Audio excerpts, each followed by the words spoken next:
ప్రోటీన్లు ఎక్కువగా ఉండే శనగలతో సాయంత్రం టైంలో ఇలా మసాలా శనగల తాలింపు చేసుకుంటే చాలా బాగుంటుందండి. అలాగే ఎంతో హెల్దీ కూడా. మరి ఈ మసాలా శనగల తాలింపు ఎలా చేసుకోవాలో ఈ వీడియోలో చూద్దాం. Welcome to Vantalammi. నేను మోనిక. మీరు గనక ఈ ఛానల్ను మొదటిసారిగా చూస్తున్నట్లయితే తప్పకుండా సబ్స్క్రైబ్ చేసుకోండి. ముందుగా ఒక గిన్నెలో 1 కప్పు నల్ల శనగలను తీసుకోవాలి. వీటిని ఎర్ర శనగలు, బొంబాయి శనగలు అని కూడా అంటారండి. ఈ కప్పు వచ్చేసి మనకు 1/2 కిలోకి కాస్త తక్కువగా ఉంటుంది. ఇలా శనగలు తీసుకుని ఒక 2 సార్లు శుభ్రంగా కడిగి దీనిలోకి శనగలకు 2 అంతలుగా నీళ్లు పోసుకుని మూత పెట్టేసి 5 నుండి 6 గంటల పాటు ఈ శనగలను నానబెట్టుకోవాలి. ఇలా నానిన శనగలను కుక్కర్లోకి నీళ్లతో సహా వేసేసుకోవాలి. మనకు ఈ శనగలు కుక్కర్లో వేసినప్పుడు శనగలు మునిగేంత వరకు నీళ్లుంటే సరిపోతుందండి. ఒకవేళ వాటర్ ఎక్కువగా అనిపిస్తే వాటిని తీసేసేయండి. ఇలా శనగలు మునిగేంత వరకు నీళ్లు వేసుకుని దీనిలోకి కొద్దిగా సాల్ట్ యాడ్ చేసుకుని కుక్కర్ 3 విజిల్స్ వచ్చేంత వరకు ఈ శనగలను కుక్ చేసుకోవాలి. తర్వాత ప్యాన్ పెట్టుకుని ప్యాన్లో 1.5 స్పూన్లు ఆయిల్ వేసుకోండి.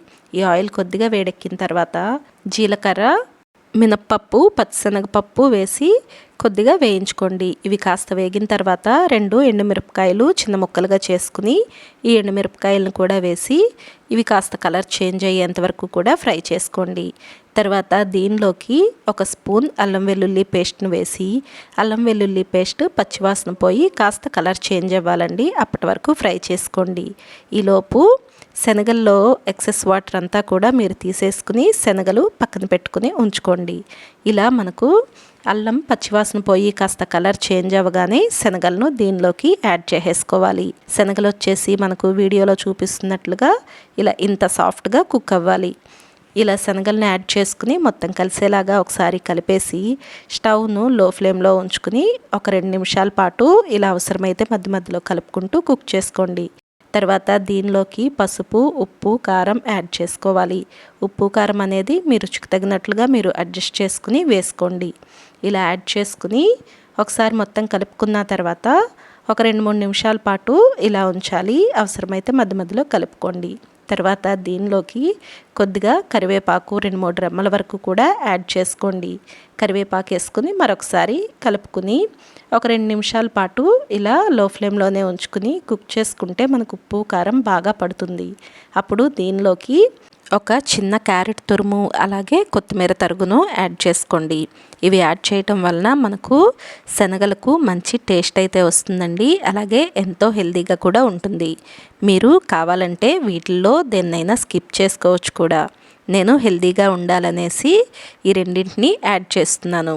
ఇలా వేసి కలుపుకున్న తర్వాత దీనిలోకి 1 స్పూన్ వరకు ధనియాల పొడి అలాగే ఒక 1/2 స్పూను చాట్ మసాలా కానీ గరం మసాలా కానీ యాడ్ చేసుకోండి. ఇలా యాడ్ చేసుకుని ఇది మొత్తం కలిసేలాగా ఒకసారి కలిపేసుకుని ఒక 6 నిమిషం పాటు స్టవ్ను లో ఫ్లేమ్లోనే ఉంచుకుని కుక్ అవనివ్వండి. మనకు ఎంతో వేడివేడిగా మసాలా తాలింపు శనగలు రెడీ అయిపోతాయండి. శనగలు ఇలా నానబెట్టుకుని కుక్ చేసుకుని పక్కన పెట్టుకుంటే ఇలా తాలింపు వేసుకోవటానికి 10 నిమిషాలు టైం సరిపోతుందండి. ఈ మసాలా శనగలను మనం సర్వ్ చేసుకునేటప్పుడు కొద్దిగా ఉల్లిపాయ తరుగు అలాగే నిమ్మరసం వేసుకుని సర్వ్ చేసుకుంటే చాలా బాగుంటుంది. మరి ఈ మసాలా తాలింపు శనగల రెసిపీ మీకు నచ్చిందా? అయితే వీడియోని లైక్ చేయండి. అలాగే మీరు కూడా ట్రై చేసి మీకు ఎలా అనిపించిందో కమెంట్ సెక్షన్లో కమెంట్ చేయండి.